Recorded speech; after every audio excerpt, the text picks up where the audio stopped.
Freya? Fiona? Anong ginagawa mo dito? Mag-enroll ka? Hindi ka pa pala nakakagraduate ng college? Sa edad mong yan?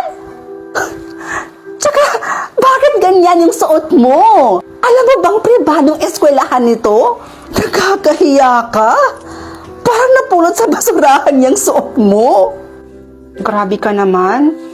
Mukhang hindi naman ah. Tsaka, anong problema dito sa suot ko? Maayos naman to ah. Mukha kang chimay. Alam mo ba yon?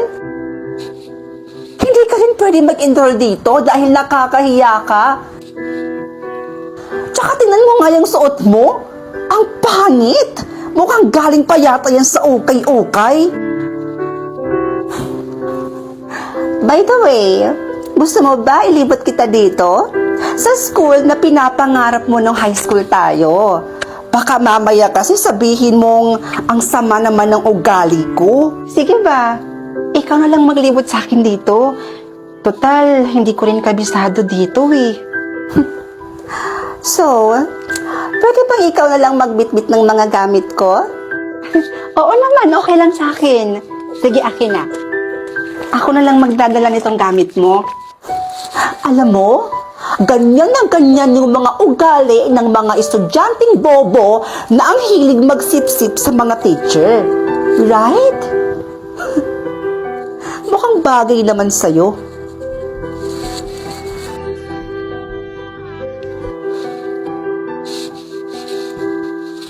So, ito naman yung library ng school na to.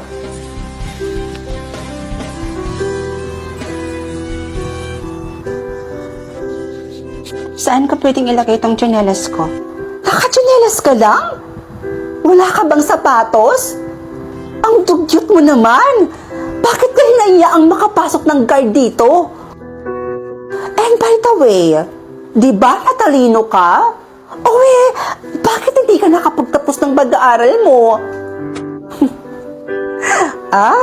Alam ko na. Kasi sinabihan ka ng nanay mo na huminto ka na lang sa pag-aaral mo at magtrabaho ka na lang para makatulong ka sa kanila. Ganyan kasi yung mga mindset ng mga sinaunang tao at mindset ng mga taong walang pera. In short, mga mahihirap lang.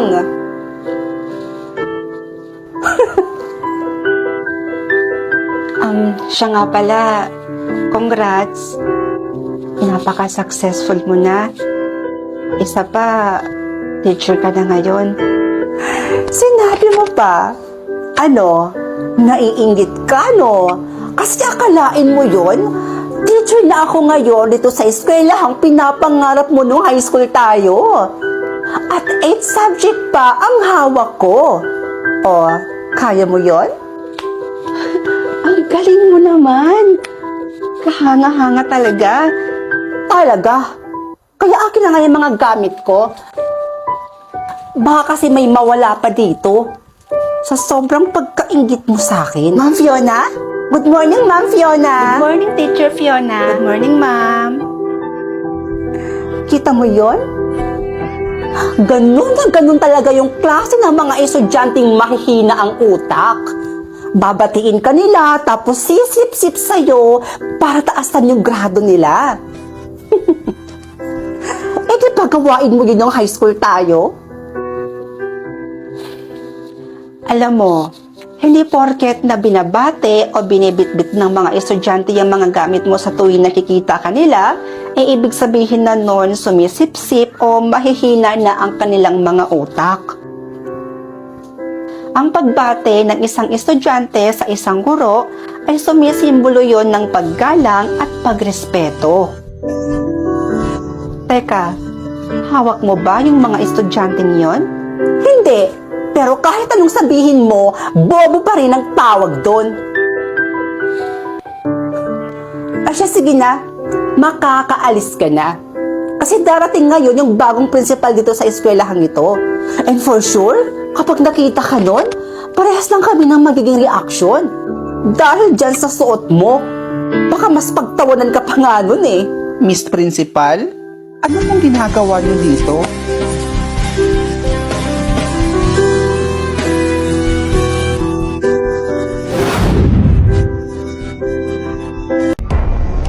Hello po.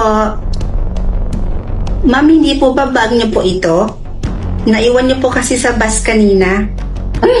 Oo, yan pala yung naiwan ko kanina. Sabi ko na nga, be.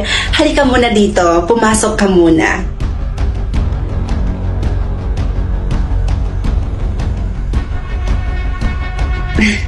Baka nagugutom ka. Gusto mo ba ipaghanda kita ng makakain? May mga niluto pa ako dyan, kakaluto ko lang. Ay, huwag na po kayong mag-abala, ma'am. Okay lang po ako. Hindi naman po ako nagugutom. Alam mo, ang swerte ko. Napakapalad kong tao dahil ikaw ang nakakita ng bag ko na yan. Alam mo, wala talaga akong masasabi sa'yo, kundi ang bait-bait mo. Sa totoo po niyan, ma'am, tinuruan po talaga kasi kami ng mga magulang po namin na kapag hindi po sa amin yung bagay, ibabalik po namin ito sa totoong may-ari. Ang swerte talaga ng mga magulang nyo sa inyo. Ako naman, yung mga anak ko, nasa abroad na sila lahat. Kaya madalas, nalulungkot ako dito. Huwag po kayo mag-aalala, ma'am. Kapag hindi po ako busy, bibisita po ako dito sa inyo. Malapit naman po yung bahay namin dito eh. Talaga ba?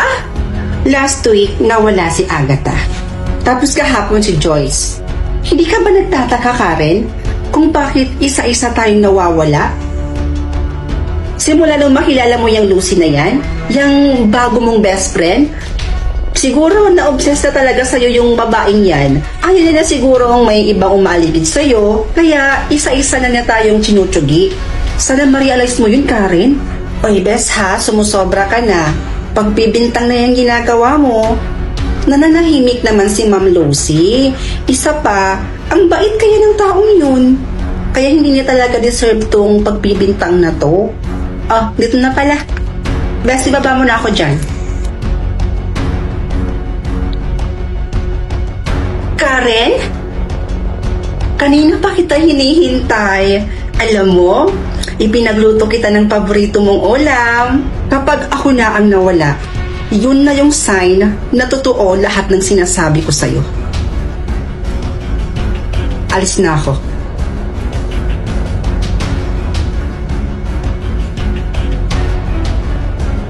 Nakakaselos kapag may kaibigan kang iba. Gusto ko ako lang.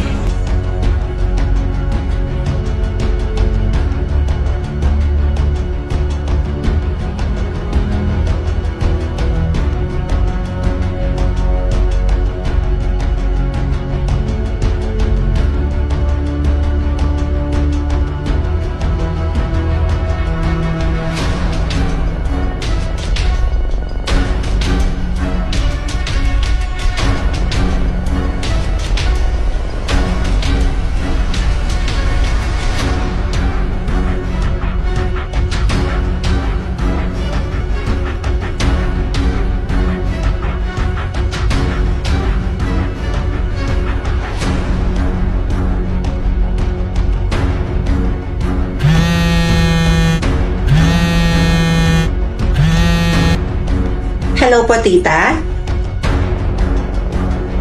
Si Pia ho? Actually, tita, kanina ko pa po siya gustong tawagan. Kaya lang, wala pong sumasagot sa cellphone niya. Ang akala ko ho, nandyan lang po siya sa inyo, busy. Magkasama nga po kami ni Pia, pero nung isang araw pa po, nung nagpahatid po ako sa kanya.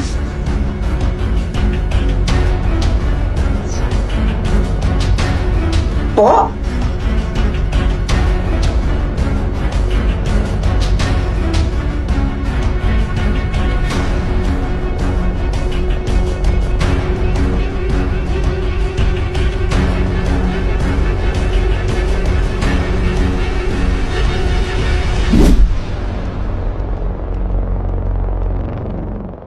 Umagang-umaga nagbanat na, buti na lang andyan ka. Kasabay kang pumangan din nag-iisa. Umaga na, halika na at sumagat sa kama.